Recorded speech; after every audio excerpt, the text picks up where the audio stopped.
Ladies and gentlemen, Good evening. Are you ready? Okay, here we go.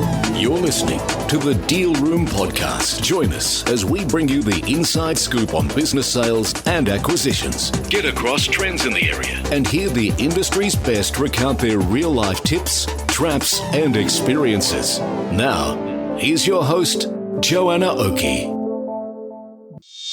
Hi, it's Joanna Oakey here. Welcome back to the Deal Room Podcast, a podcast proudly brought to you by our commercial legal practice, Aspect Legal. Now, today we are back for part 2 of our 2-part series, all about acquisitions for growth of a business. And so if you didn't listen to part 1 was all about why 77% of all acquisitions fail and how not to be one of them. But in this episode, part 2, we're trying to provide a more uplifting approach to this discussion. We're talking about how it is that you can be the 1 in 4 acquisitions that are a rip-roaring success. And in order to continue talking about this, we have the very, very knowledgeable Marc Johnstone from Sherlaw's Group to give his insights and case studies as to how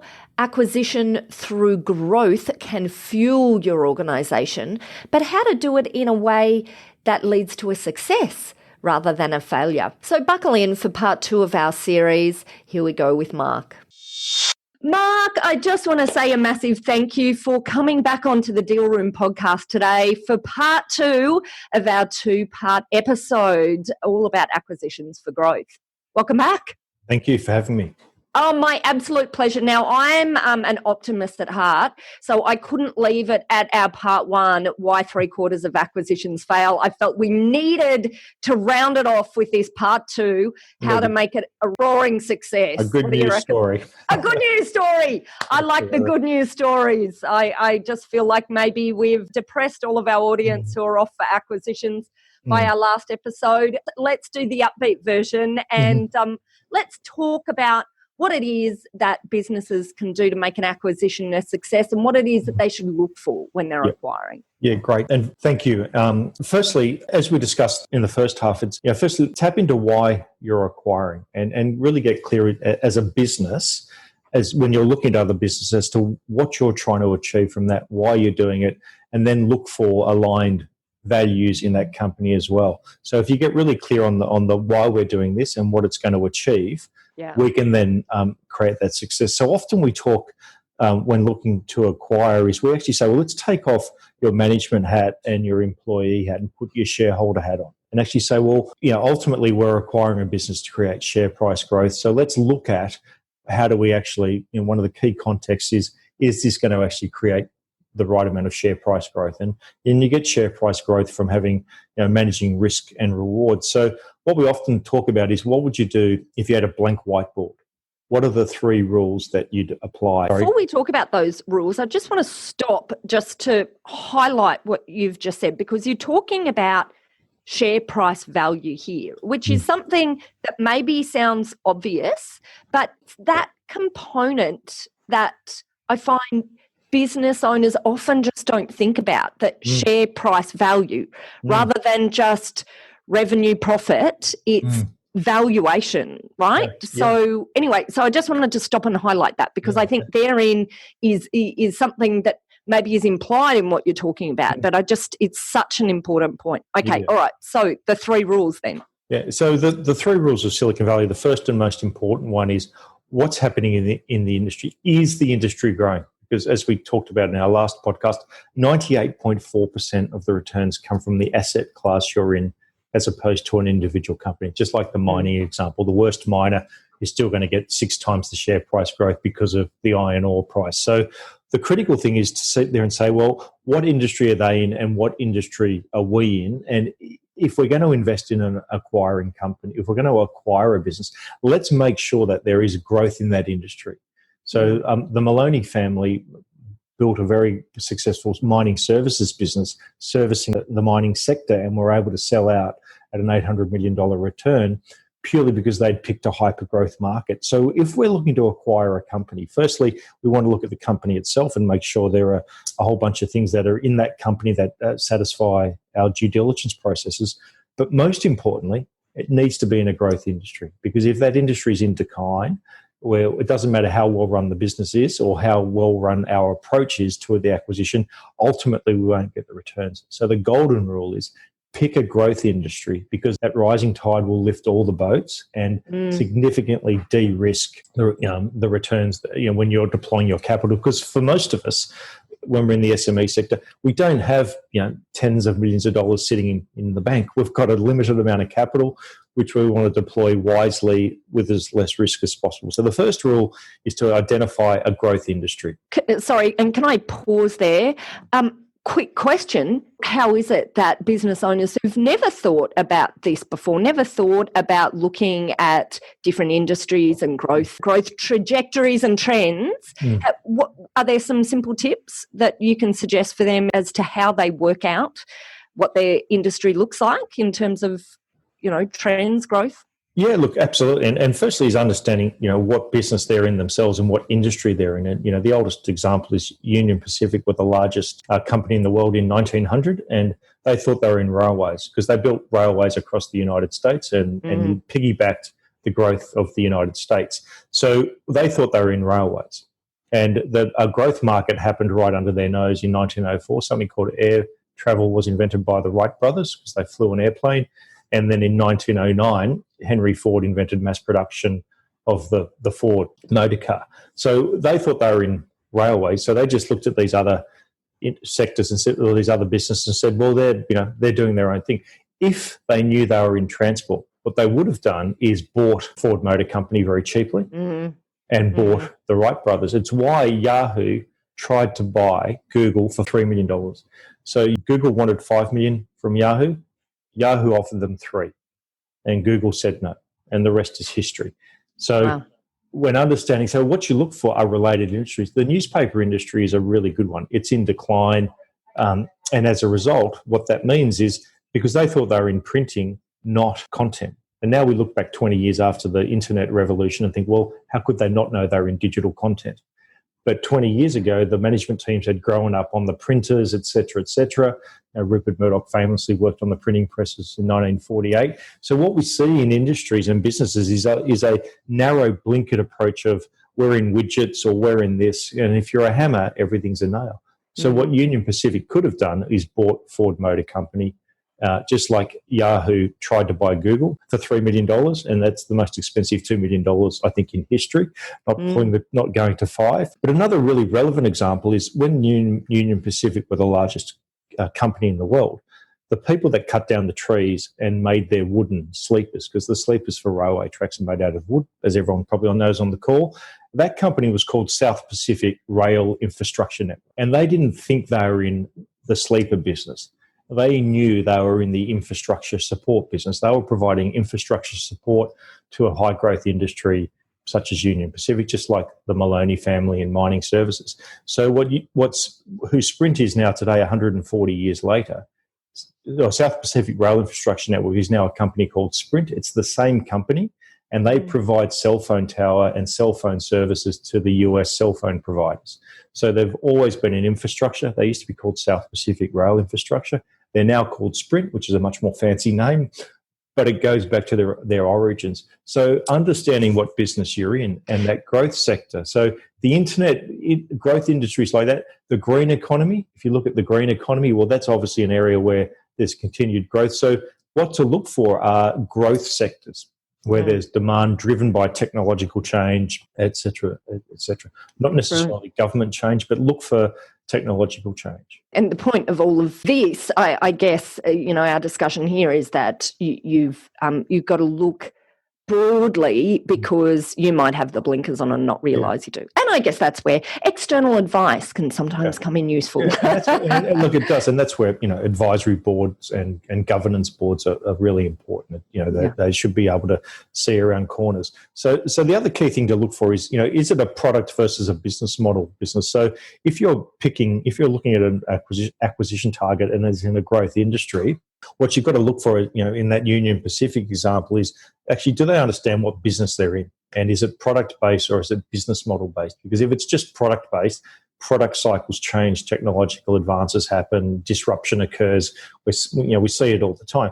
But if they've actually got a business model mindset and can adjust their product, just like South Pacific Rail Infrastructure Network did, what that means is the business is much more likely to, A, profit from the growth in the sector, but also, just as importantly, have less risk associated, because as soon as it's heavily focused on just the product, the product can go away. And the best example for all of that is printed newspapers. How many of us on the podcast, still, read a newspaper in print versus read it on our phones or on our iPads. And then the third most important thing to look for is the quality of the management team. And this is really important. So the first thing is the industry growing? Because that 98.4% comes from the asset class. Do they have a business model approach as opposed to a product approach? And then is the management team of high quality? Because ultimately, a quality management team, and Peter Drucker's done many reports on this, but culture trumps strategy every time.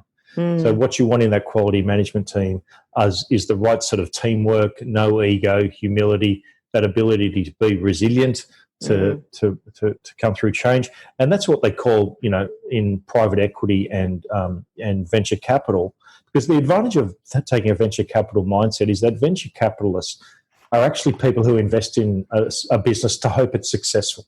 So we need to take that mindset when we're looking to acquire a company. What would a venture capitalist think? How would they help this business be successful?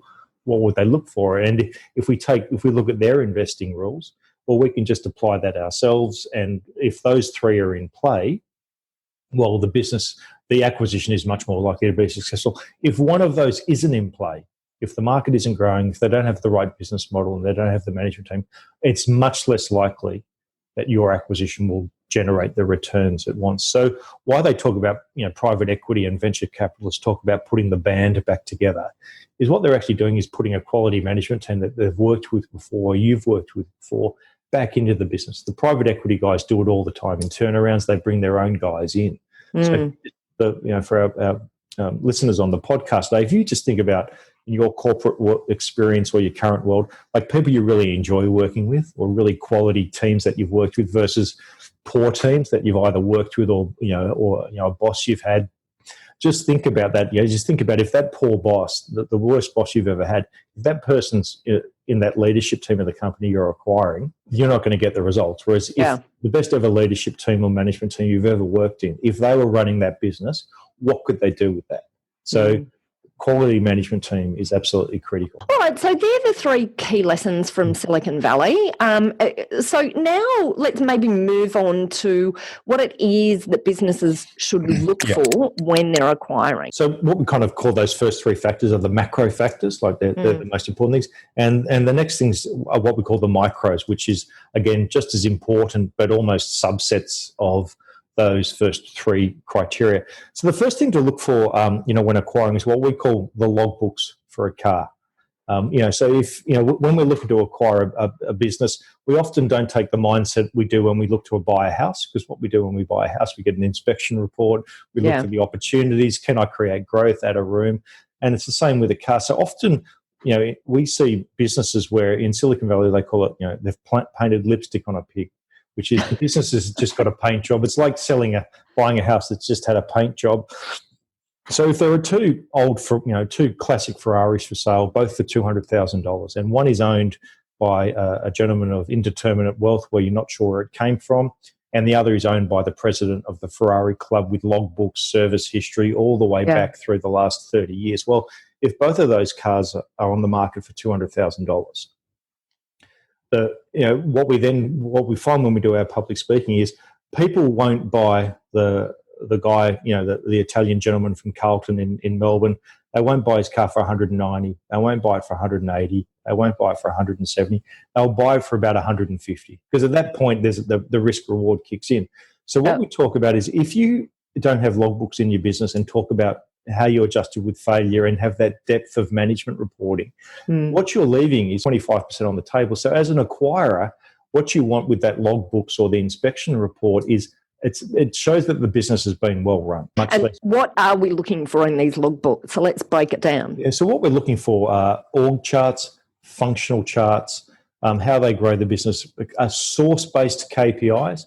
So outcome-based KPIs are, if you hit $1 million, we'll give you a $100,000 bonus. Whereas an activity-based or a source-based KPI is to hit that $1 million, you need to do 80 cups of coffee a month, which is 1,000 a year. And on January 31, when you started the year, if you haven't done 80, you've only done 40. There's performance management, etc. So what source-based KPIs or activity-based KPIs is they give you certainty. So we're looking for org charts, functional charts. We're looking for board minutes, like monthly board meetings. We're looking for action items that have actually been acted upon.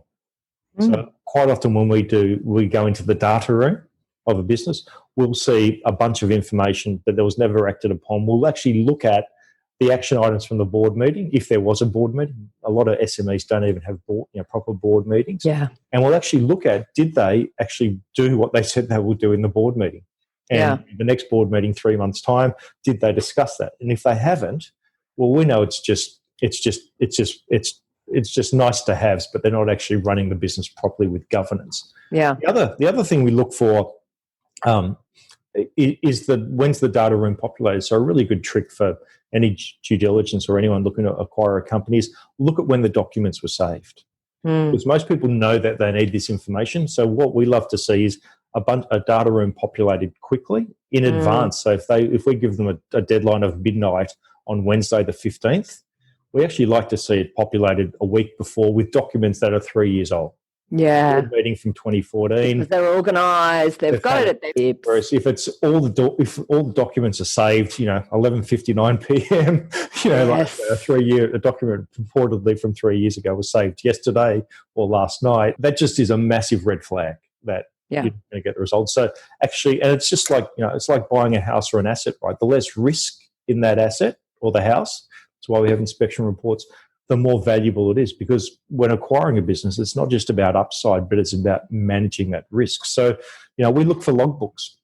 Yep. They have those logbooks. Logbooks. And then the second one is management team quality. So how have they dealt with failure? Is there resilience? So what we look for in the data room, as we discussed quickly on our last podcast, was what failures have they dealt with and how did they deal with it? Because what we want to see is a ratio of about 80% success, but also, the odd failure along the way, and they dealt with it, they pivoted, they evolved. Because if they've said that they've never had a mistake, they're either lucky or lying, and both are uninvestable. Yeah. and this is a critical one. That's a good point. They say, we've never made a mistake, well, there's ego in the business, or they're lying, or they're lucky. So if there's ego, or they're lucky or lying, that's a red flag to walk away. And the other critical thing to look for is, as I said, do they have a governance board? Who's on that governance board, but also an advisory board as well. And advisory boards are very common in the United States and are becoming more common in Australia. And there's certainly something we recommend. And what we look for on an advisory board is typically it's got 4 people, and there's someone in your industry who's done what you're trying to do, which is what we call the grey head credibility. So if you're in construction and you're a $50 million construction firm, what you'd want is someone on your advisory board who's worked at Lend-Lease or built or something, who's done what you're trying to do.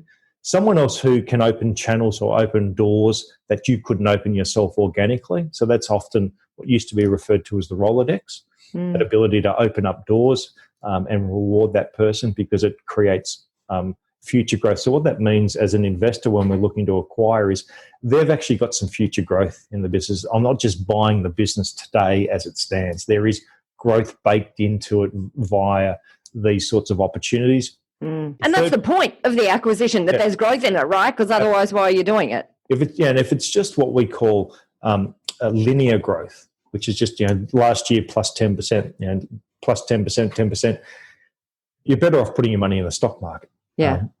What we want to look for is that 30% growth minimum to compensate for the risk of an SME, but also otherwise you could actually do it organically yourself. So we absolutely, and the other person we want on the advisory board is someone who's got financial and legal knowledge to help SMEs, because that's often a gap. Often SMEs have grown up with the lawyer that first started advising them who's cost-based, and the accountant who first started advising them who's cost-based and not strategic. So one of the questions we ask is, how long have you had your accountant? How long have you had your lawyer? And if they haven't changed them up, or their lawyer or accountant hasn't grown with them, that tells us that they're probably not getting high-level advice. So what we love to see is they've got an accounting firm that's very strategic in nature, that's pushing the CEO to do the right sort of management reports. A lawyer they ring up before they incorporate a company or before they do something, as opposed to doing it and then going, oh, we might have made a mistake. How do we waste time and energy to fix this? Fix it, as opposed to, so actually, what's the skill sets they're getting? And then what we call a maverick on the advisory board, someone who's actually scaled a business in another industry. I love it, maverick. And we give it that frame. We give it that name. I don't think we have to pay copyright to Tom Cruise. I'm sure we don't. But that maverick often asks the question that golden question. They go against the grain. It's that angel's advocate. It's not devil's advocate; they're an angel's advocate. So if they've got that advisory board and that governance board, they're a massive tick. That's a massive green flag. It should give you the confidence. The other key thing is timing. So as we've talked about in the first podcast, when you're looking at your returns and your modelling, just double the time it's going to take and halve the upside to make sure you've got enough wiggle room. Because if the returns are dependent upon actually hitting the agreed numbers, you won't hit them. And then the other key thing is buy or build, which is what we call the arbitrage growth, which is by buying them, does that save you the build time? So often companies will get acquired because a large corporate, buys the team. So also look for what can create that arbitrage growth so that you can actually get that compound growth from them by buying them to get that return. And sorry, that's one of my favourite components of acquisitions, and that's where I see it used really well. Yeah, speed to market is absolutely a great way to do it. And again, the typical two ways are they've got a distribution channel you don't have. They own a channel, or they've got a product that you could put down your channel and create hyper growth. And it might take you 18 months to build the product. You're better off paying a premium for someone who's got that product because you can put it down your channel immediately. So that speed to market context is what we call sort of arbitrage growth or buy or build. And it makes sense for all parties. It makes sense for the acquirer. It makes sense for the acquisition. And the last thing to think about when looking at is how do you structure the deal? So often when there's an acquisition, we see 51-49 on the share register, 51% to the acquiring company, 49 earnings, earns out, all these sorts of things. What that 51 is trying to what it's trying to solve is control. So what we do when looking at a deal is actually separate out the three components, which is what are the income or the revenue components of each deal for the company we're acquiring and the revenue impacts for us of that acquisition. And that's where we look for hypergrowth.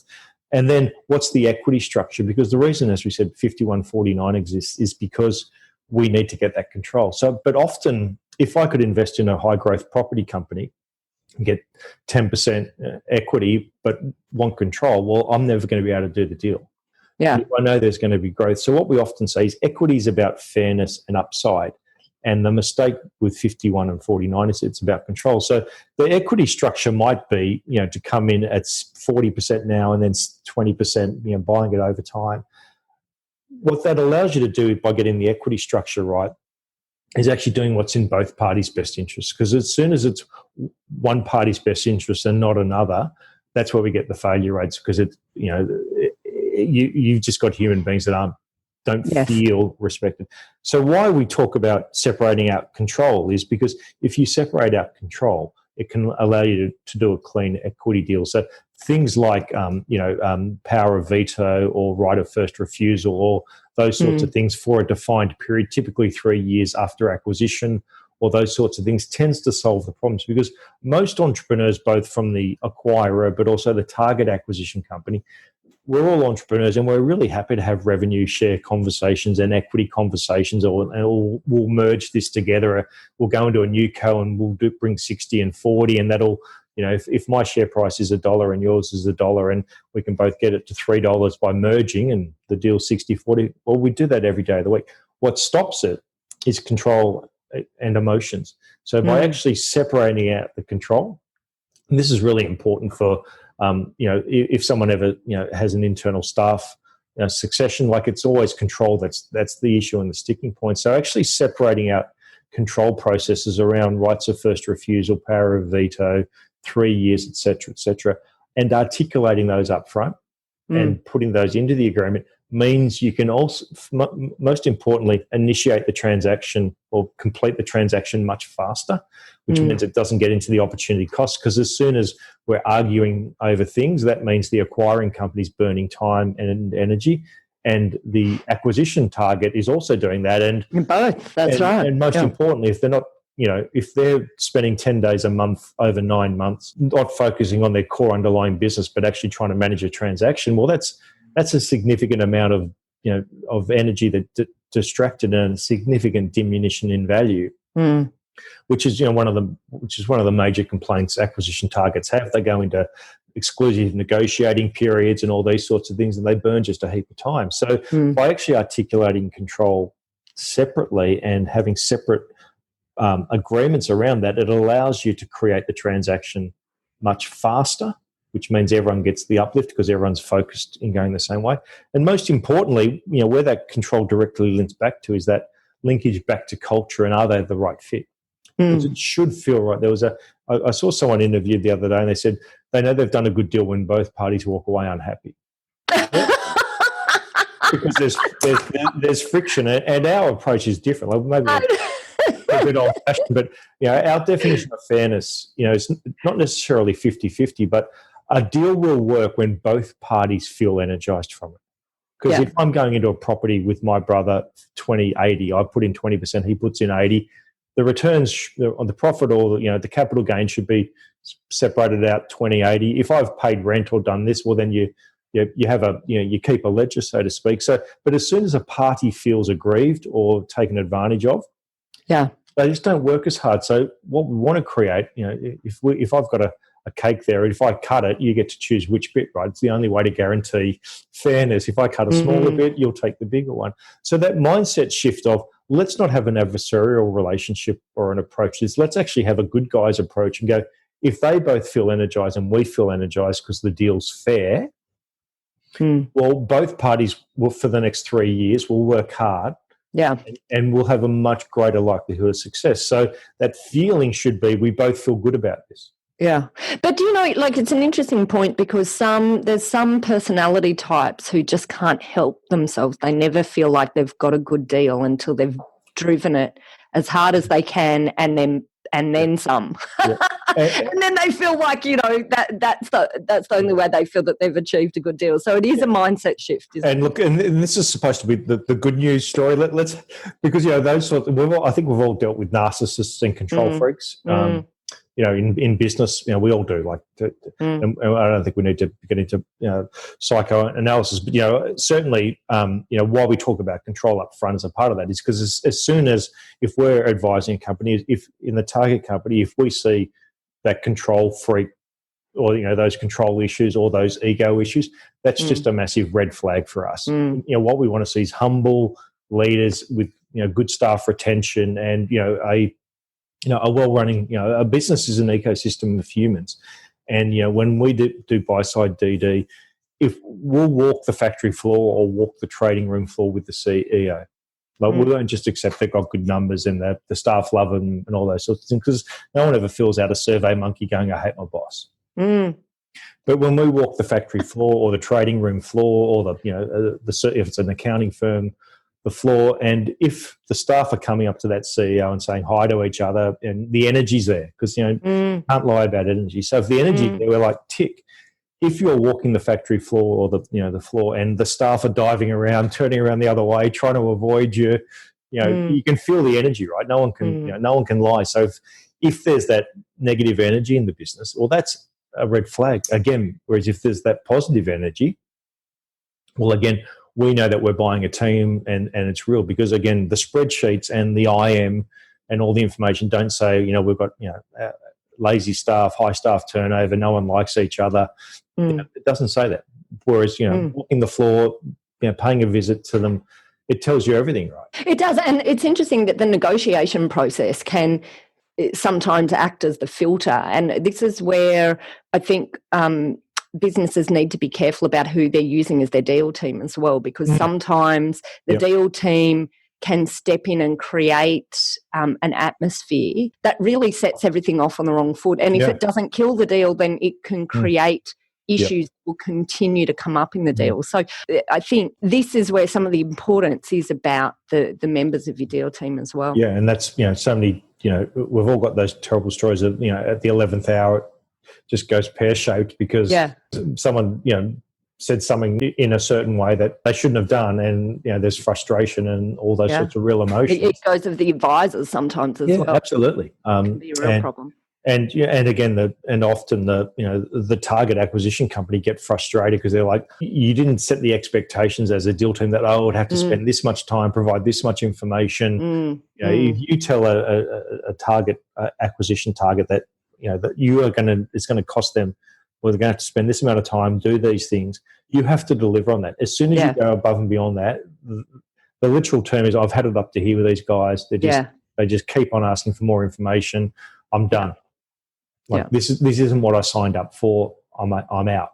And it's all because, as you rightly said, Joanna, the deal team didn't manage the relationship, because ultimately you're managing two relationships, right? You're managing the company you're helping on the acquisition side, and then you should be treating the target acquisition company like a future client, or as you treat all your other clients, because as a partner potentially, that's what they're going to be, right? They are. Literally. All right. Look, that was absolutely brilliant, Mark. I've just loved recording this 2-part series with you. Now tell us, if our listeners want to get in contact with you so they don't make some of the mistakes that we've just talked about today, how do they go about doing that? Go to our website, www.shirlawsgroup.com. That's SHIRLAWSGROUP, or info@shirlawsgroup.com, which will our wonderful young lady Emma in our London office will then filter that back through to me. So brilliant! I love it. And of course, if you missed that because you are running along the beach, which you're allowed to do right now, or in your commute to work, if you're back at your work, then just check out the show notes because we have the links all there. Mark, I just want to say a massive thank you. I enjoyed it. Thanks. Well, that's it for this episode of the Deal Room podcast, all about how to make your acquisition a success and beat the odds. Now, if you'd like more information about this topic, then just head over to our website at thedealroompodcast.com, where you'll be able to download a transcript of this podcast episode if you're someone who just loves to look at the transcript of a podcast episode rather than just listening to it. On that website, you'll also find details of how to contact the fabulous Marc Johnstone at Shirlaw's Group if you would like some assistance with the strategy of growth for your organisation and in working through the concept of how acquisitions could help fuel your business. There you'll also be able to find details of how to contact our legal eagles at Aspect Legal if you or your clients are looking at heading into an acquisition, or indeed if you're gearing up for exit. We've got a number of great services to help businesses both in acquisition mode and in exit mode. So don't hesitate to get in touch and organise a free initial consultation where we can give you an outline of how it is that we can work together with your business. Well, that's it. I hope if you missed part 1 of this 2-part episode, you go back and have a listen to it. It's a cracker, and talking all about why 3 out of 4 acquisitions fail. And as I said, hopefully you found this last episode a little bit more upbeat in where we talked about how to beat the odds. If you enjoyed what you heard today, then I'd absolutely love it if you could head over to Apple Podcasts or your favourite podcast player and leave us a review. But until next time, that's it. Thanks again for listening in. You've been listening to Joanna Oakey and the Deal Room Podcast, a podcast proudly brought to you by our commercial legal practice, Aspect Legal. See you next time.